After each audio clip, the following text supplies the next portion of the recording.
How's it going, everybody? It's your boy Pixel Pat. We're right back at it again with another episode of our Pokemon Gaia Hardcore Nuzlocke. Today we'll be taking over the final gym in the game and hitting chests along the way, so there's no doubt in my mind we're going to hit some PRs today. As I'm sure you can tell by the layout of the gym, it features a strength puzzle, which luckily for me won't be a problem because I'm extremely muscular and my brain is fucking huge thanks to all the trend I've been taking. Let this be a word of advice to all my fellow gym rats: never skip brain day, because you want that motherfucker to be vascular and strong for when the feds take out your brain and put it in a bear like Evil Carne, so you can ultimately fulfill your destiny and become the almighty cocaine bear, fueled by the last time El Chapo supplied before he got cut up by the very same feds that are feeding you the shit. Now that we got the intro out of the way, let's take a moment to go over our team for the gym. As I'm sure you can tell by the icons on the side of the screen, we had to abandon our starter Infernape for the third gym in a row, but just like last time, we still have Venusaur to act as our de facto starter whenever Infernape has to be absent from a battle due to the significant disadvantage she would be at as a glass cannon in a gym full of Pokemon that could probably one-shot her. Right after that, we have our old friend Rizzy Azumarill making an appearance, ready to wreak some havoc as always, but this time with a bit of added speed due to the fact that we have equipped him with the Choice Scarf, effectively covering the weakness that is his abysmal speed, and I don't even want to think about what it would be like to be on the other side of an Ice Punch to the jaw from a buff and speedy water bunny of death. Right after that, we have another old friend, Roserade, who I finally got around to evolving off screen after not making an appearance since episode 11. He took a backseat to the Ivysaur we got that very same episode, but now that he's fully evolved and equipped with a pair of Choice Specs, I'm really excited to see what he can do. After that, we have Sidey the Abomasnow making another appearance, and I was beyond excited to bring her along due to the fact that she had definitely proved me wrong after all the shit that I talked about having her as my encounter. She's definitely a fucking badass. After that, we have two more recent catches making their debuts with Team Friend the Kofi Rodriguez and Ronnie C. the Conqueror, who we caught as a girder and Edemus Heights. I decided to name after Ronnie Coleman because he's absolutely fucking shredded. I wasn't kidding when I told you guys we were hitting some PRs today, so don't forget to blast some roids and lift that weight. Yeah, buddy! Wait!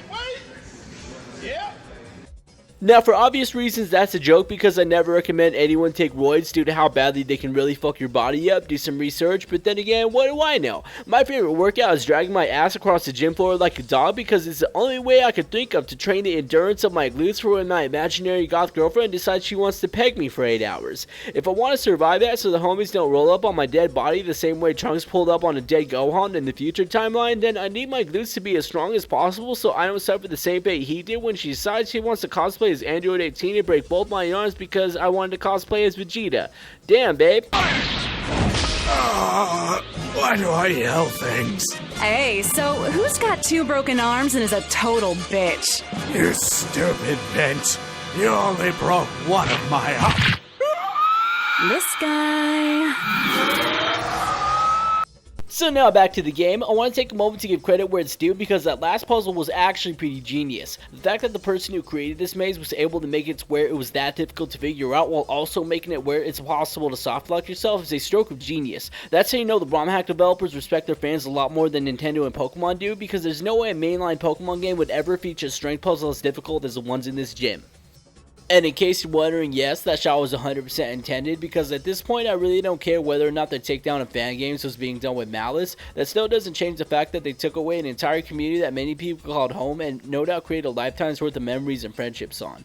Despite the fact that I was hardly ever on Relic Castle within the last year I started playing fan games again, with my home base being Poke Community, I can't help but to empathize with how many of their users must have felt after losing the forum.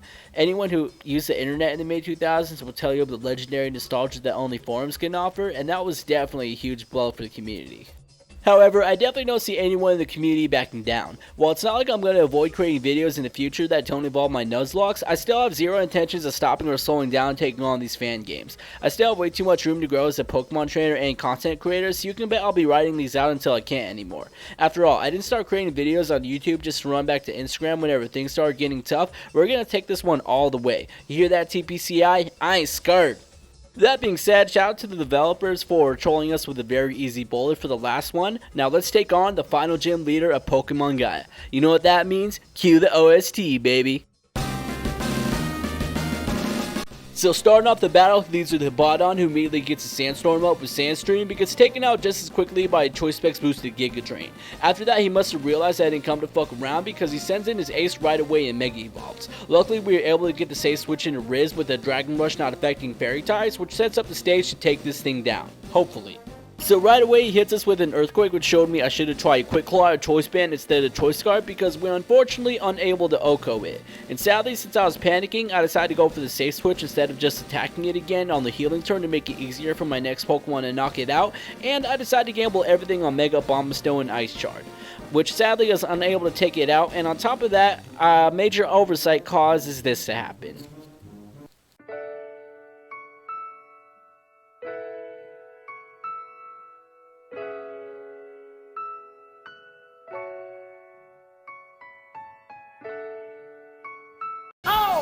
Is it down and out?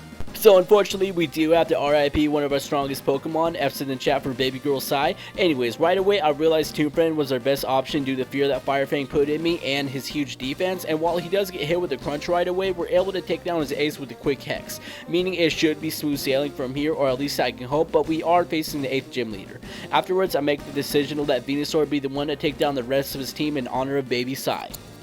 That being said, we start off by hitting Dugtrio with our newly learned Petal Storm, and down goes Dugtrio. While I wish I would have saved Mega Evolution for Venusaur, at least Hail hits his Pokemon too. Afterwards, we take down the Gastrodon he sends out just as quickly, and just like that, there's only one Pokemon standing between us and our final badge of the run. So let's bring it on, baby. For his final Pokemon of the battle, he sends out Excadrill, which is where I decide to hand the reins over to Ronnie Coleman. While we do wind up taking a pretty huge Earthquake boosted by the Sword Stance he used in the previous turn, Ronnie is able to OHKO it with the power of heavy ass weights. And just like that, we have officially cleared the gym challenge portion of the run, and damn does it feel good. While it definitely blows that we weren't able to make it through the final gym challenge without losing a Pokemon to who I should have been expecting, F's in the chat for Abomasnow, it feels damn good to say that we got all 8 badges in our first Nuzlocke together here on YouTube. That is huge for me, and I couldn't be more thankful for all of you wonderful people who have been along with me for the ride up to this point. You guys rock, you guys rule, and I thank you for that. That being said, we are fast approaching the end of the video, so as always, I want to take this moment to thank all of you absolute legends who have made it to the end of the video. Due to the huge lack of support my YouTube has been getting from my Instagram following, I was starting to feel a little bit discouraged, but thanks to all the support that you guys have been showing me, I'm more motivated than ever to continue grinding these videos out no matter what. I'm having way too much fun, and I couldn't be happier to have so many amazing people to share it with. Anyways, that's all I got for you today, and I'll see you in the next one. This is Pixelated Pat, signing off.